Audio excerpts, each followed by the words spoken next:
I drive long-haul routes across the Southwest.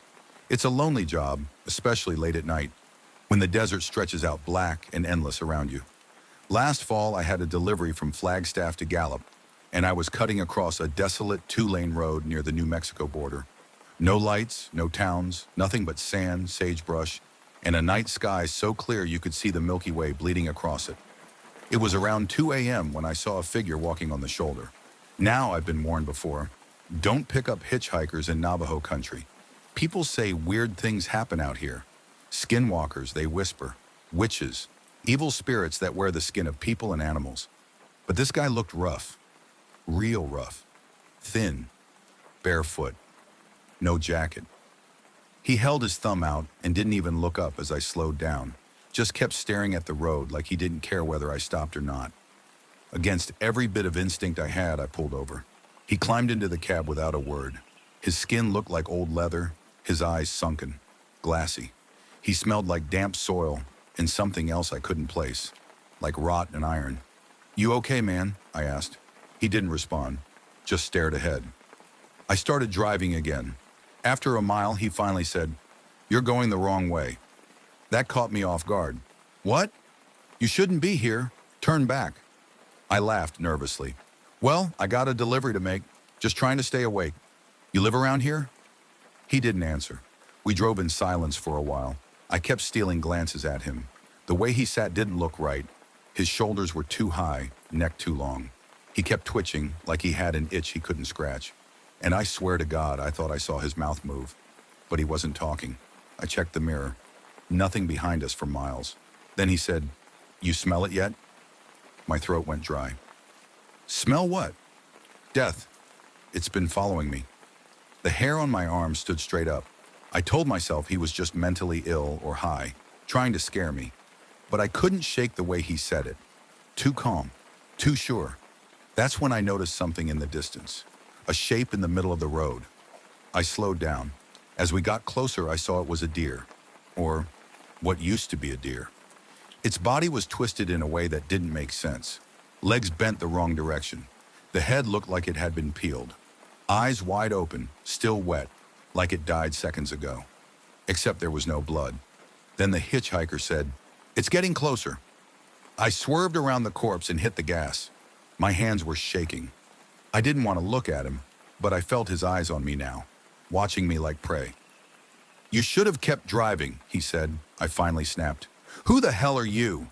He grinned. His mouth stretched too wide. His teeth were wrong, too many and too sharp. The skin around his cheeks split slightly as he smiled. "I'm no one," he whispered. "But it is." And then he began to change. It started with his hands, fingers growing longer, joints multiplying. His skin rippled like water, revealing patches of fur, then flesh, then something black and wet. I slammed on the brakes. The truck fishtailed to a stop. I didn't look back. I flung the door open and ran into the desert, heart punching my ribs. Behind me, I heard the cab door creak open, followed by something thudding heavily onto the ground. Then silence. The kind of silence that screams. I didn't stop running until I hit a highway patrol station 15 miles away. When they went back to my truck, it was empty. No signs of a hitchhiker. The front of the cab was torn, shredded like something with claws had gone to work. But the GPS dash cam was intact. The footage showed me stopping, the passenger door opening, but no one climbing in. I was talking to myself the whole time. But when they played the audio in reverse, just for kicks, you could hear something else. A voice not mine, whispering in Navajo. "He sees you now." I never took that route again, and I never pick up hitchhikers. I've lived in South Florida my whole life, born and raised in the swamp. Tourists think of beaches, palm trees, and Cuban coffee, but the real South Florida? That's the Everglades. Miles of sawgrass, black water, and a heat that never sleeps. It's quiet out here, too quiet sometimes. I'm a wildlife surveyor. I mostly check trail cameras and track invasive species. In July, the Park Service sent me deep into a restricted section of the Glades, near a collapsed boardwalk called Sawyer's Bend. The area had been closed for years after some college kids went missing out there in 2009. Their bodies were never found, just a torn-up tent and blood in the water. The air felt different out there, heavier. Still, the kind of silence that soaks into your ears and pushes against your skull. I hiked in before dawn to avoid the worst of the heat. The trees stood too close together, gnarled and twisted, like they were watching me. The deeper I went, the more wrong everything felt. Animals were quiet, not a single bird call, no frogs, no gators. Just the soft crunch of my boots on dry mud and the occasional buzz of a fly that didn't seem interested in leaving. I reached the first camera strapped to a cypress. Battery was drained.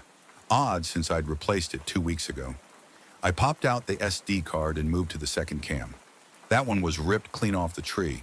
The bark around it was gouged, like claws had dug into it. But no animal native to the glades leaves marks like that. 5 deep lines, spread far apart at shoulder height. I felt eyes on me.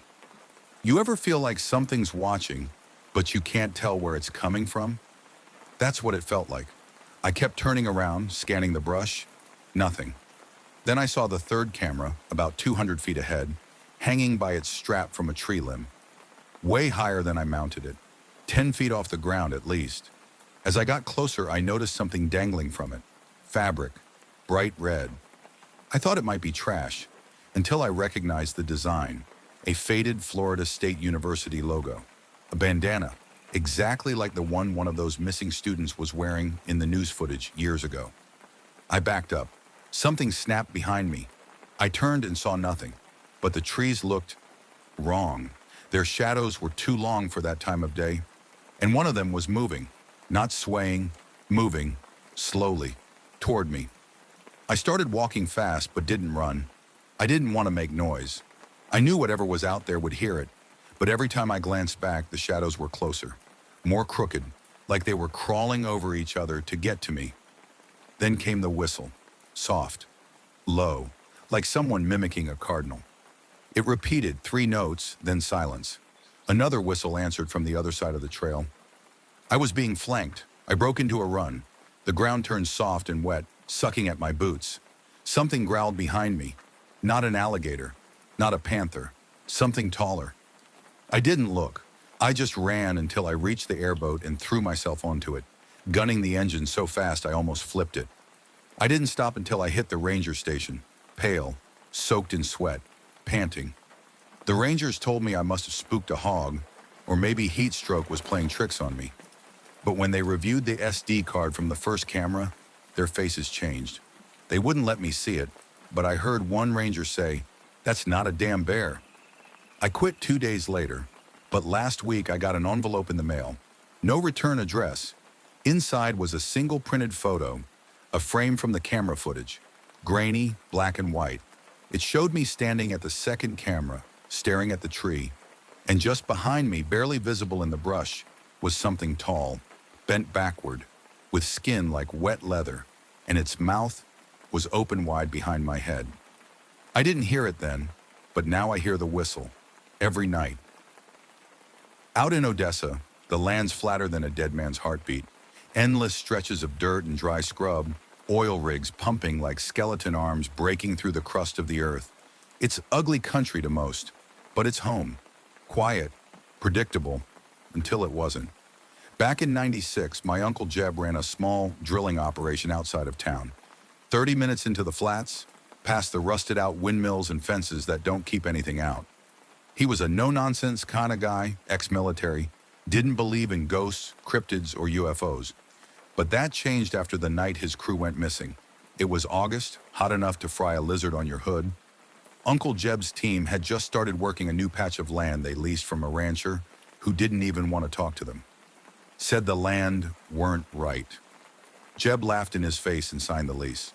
There were 4 guys on shift that night, Leo, Dale, Jimmy, and Roy, plus my uncle doing night checks. I was 17 staying the summer with him, so I rode out there with a cooler of Gatorade and smokes. Thought I'd hang out, maybe help with tools. I got there around 10:45 p.m. They were working under floodlights, machines whirring, country music low on a portable radio. Everything looked normal except for one thing. No bugs, no mosquitoes, no crickets. In West Texas, that's not just strange. It's wrong. The silence felt like someone holding their breath. "Where's the damn cicadas?" I asked. Jimmy muttered, Haven't heard 'em all week. Then Dale said, they left when it came. No one laughed.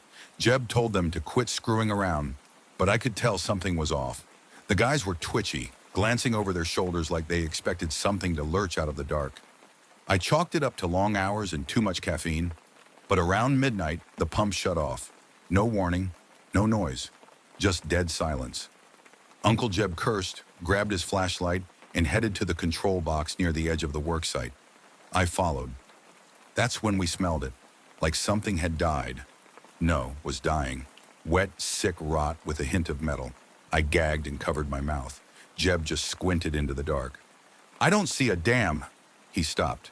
We saw movement, just past the lights. Something tall, taller than a man. Maybe 7, 8 feet. Slender but not thin. Limbs too long, like they'd been stretched. It moved like it didn't have bones. Fluid. Wrong. It ducked behind the pump jack. Jeb shined his light at it, but the beam just died, like the dark swallowed it. Then Roy screamed. We turned, ran back to the crew. Roy was on the ground, blood gushing from his face. It had fingers, he shouted. Too many. Leo was gone, just gone. No one had seen him leave. 1 second he was at the tool table. Next second, vanished. His gloves were still there. We piled into the truck. Jeb gunned it, tires spinning in the dust. In the rear view mirror, I saw the floodlights flicker, then go dark, one by one, like something was walking past them.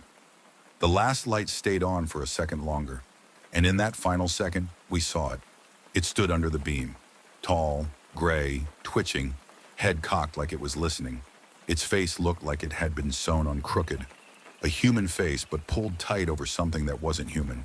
And its mouth, it was opening, not down, but sideways, like a snake.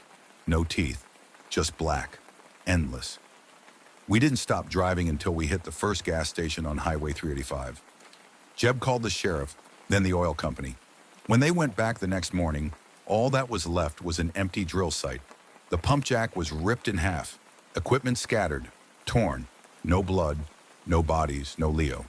And out in the dust near the edge of the site, perfectly spaced, were a series of long, deep footprints. Not boot prints, not human, almost hoof-like, but elongated. And each one was nearly 2 feet apart. The sheriff's report said equipment malfunction and missing person, presumed runaway. But Jimmy quit the oil fields that day, never went back. Roy ended up in a VA hospital 6 months later, screaming about a mouth that never closes. And Uncle Jeb? He never spoke of it again, but he started keeping salt around the house by every window and door. Nailed horseshoes upside down in the barn. Before he passed, I asked him, just once, what he thought it was. He looked out over the flatlands quiet for a long time. Then he said, some things out here don't like the land being drilled, and some things ain't ever slept. That lease? The oil company let it expire. No one's drilled there since. But every so often, late at night, truckers swear they see something walking along the dirt roads near Sawyer's Flats. Tall, bent, dragging something behind it. And they say if you hear a soft whistling in the wind, don't stop, don't look, and whatever you do, don't turn off your lights.